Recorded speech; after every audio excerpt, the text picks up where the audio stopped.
Good morning, students. Welcome back to the new session of learning in this lockdown period. This is your business studies, and we are discussing of class 11, okay? And we are discussing chapter number 4, that is business services.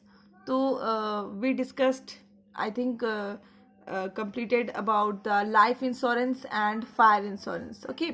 तो हम लोग देखो types of insurance discuss कर रहे थे, जिसमें हमने life insurance complete कर लिया, फायर इंश्योरेंस कर लिया। अब हम करेंगे marine insurance and health insurance, okay. तो मरीन इंश्योरेंस क्या होता है? मरीन आप तो समझते हैं सी से रिलेटेड होती है, और सी में क्या होती है, ओके।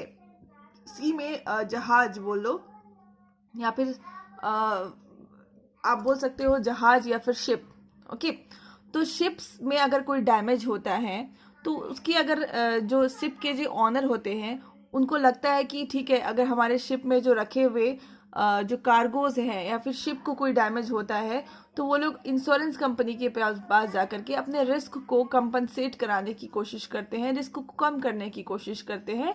तो ये रिलेटेड कहाँ है? मरीन इंश्योरेंस से रिलेटेड है, ओके। तो ये हम लोग पढ़ते हैं, a contract of marine insurance can be defined as an arrangement under which the insured undertakes to indemnify the insured in the manner and to extend thereby agreed against marine losses। देखो बहुत सारे marine losses होते हैं, ठीक है।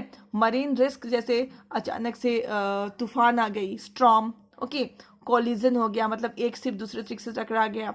फिर capture भी हो सकते हैं, लाइक जो पैरेट्स होते हैं वो कैप्चर कर लिए, ठीक है।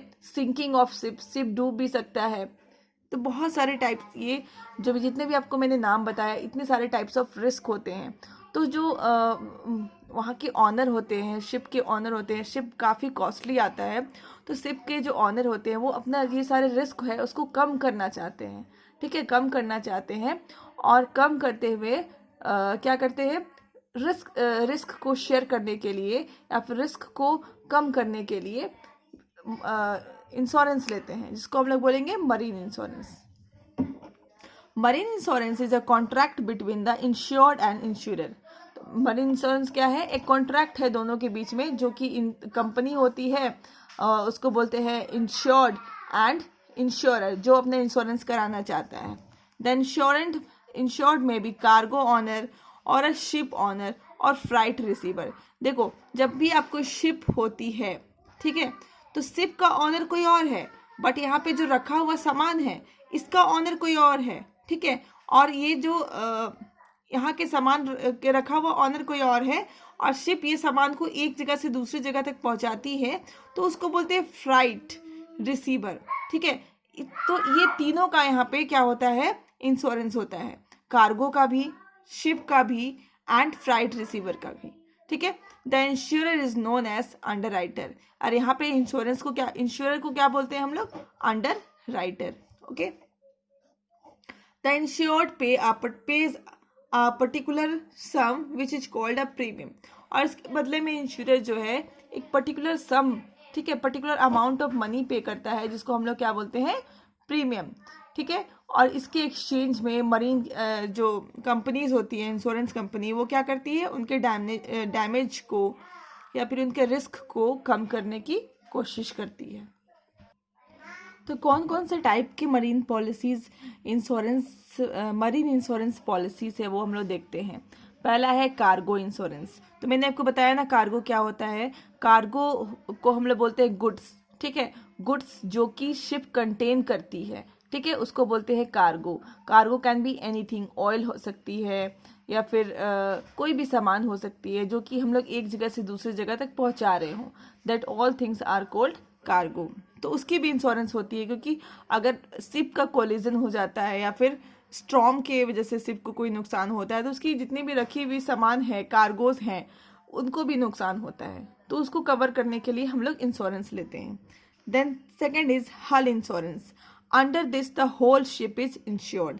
हल इंश्योरेंस का मतलब होता है कि पूरा का पूरा शिप को हम लोग इंश्योर्ड कर रहे हैं, ठीक है। It cover the insurance of vessel, it's equipments, वो मतलब शिप में जितनी भी चीज़ें हैं, वेसल है, उसके इक्विपमेंट्स होते हैं, furnitures, fittings, tools, machineries, fuels, engine, stores etcetera, ठीक है, सारी चीजें कवर्ड रहती है इसके अंदर, और इसको हम लोग बोलते हैं hull insurance. Okay, generally owner of the ship undertakes hull insurance.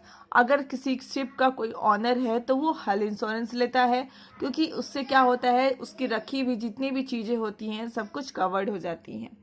Then freight insurance, such insurance provide protection against the loss of freight. ठीक है, in many cases the owner of the goods pay the freight when the, ठीक है, only when goods. Okay, तो freight मतलब होता है कि जो आप द गुड्स को एक जगह से दूसरी जगह तक लेके जा रहे हो, ठीक है, उसमें जो खर्चे आते हैं उसको बोलते हैं फ्राइट। ठीक है, तो इसको जनरली जो गुड्स होता है उसका ऑनर ये फ्राइट इंश्योरेंस लेता है जनरली। ओके, तो these are 3 types of insurance under marine insurance.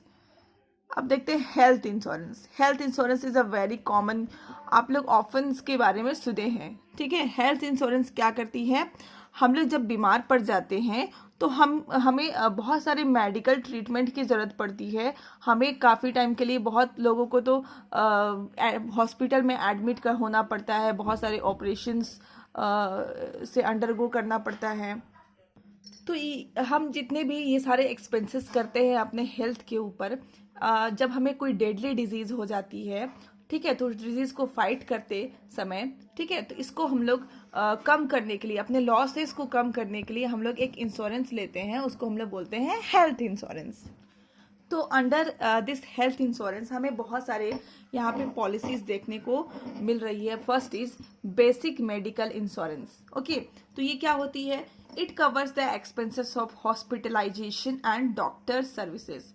ठीक है, ये क्या क्या कवर करती है, एक्सपेंसेस ऑफ हॉस्पिटलाइजेशन। हॉस्पिटलाइजेशन मतलब जब आप लोग हॉस्पिटल में एडमिट होते हैं उसको बोलते हैं हॉस्पिटलाइजेशन। तो उसमें जितने भी एक्सपेंसेस होती हैं और जितने भी डॉक्टर्स के सर्विसेज होते हैं, ये सारे सर्विसेज को कवर करती हैं।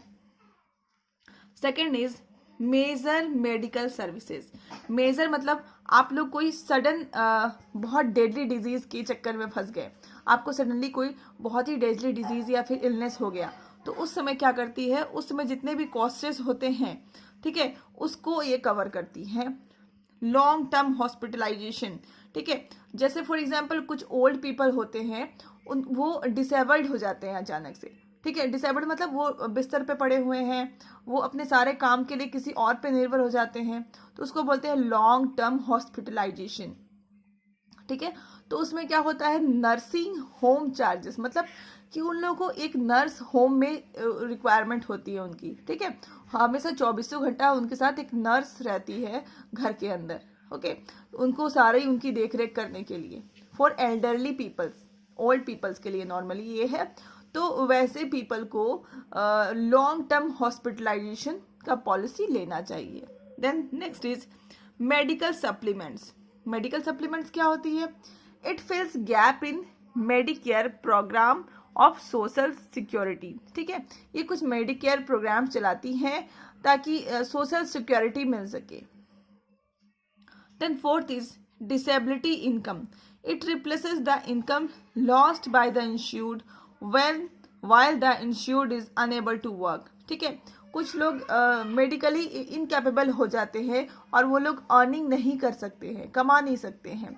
उस टाइम पे उनकी जितनी भी जो खर्चे होते हैं, ये क्या करते हैं, उसको रिप्लेस करते हैं, उस इनकम को प्रोवाइड कराते हैं। ठीक है, तो this is called disability income. Okay, तो ये हमने आज खत्म कर लिया। ठीक है, ये जो है आपके पास difference between fire, life, marine insurance, ये आप खुद से पढ़ोगे, कोई डाउट होगा तो मेरे से पूछोगे। एंड जनरल इंश्योरेंस और लाइफ इंश्योरेंस के बीच में जो अंतर होती हैं, डिफरेंसेस होती हैं, उसको भी आप एक नज़र पढ़ोगे। ठीक है, till I am ending the video here only. In the next video I will come with few more topics. Till then, keep learning, stay safe. Thank you.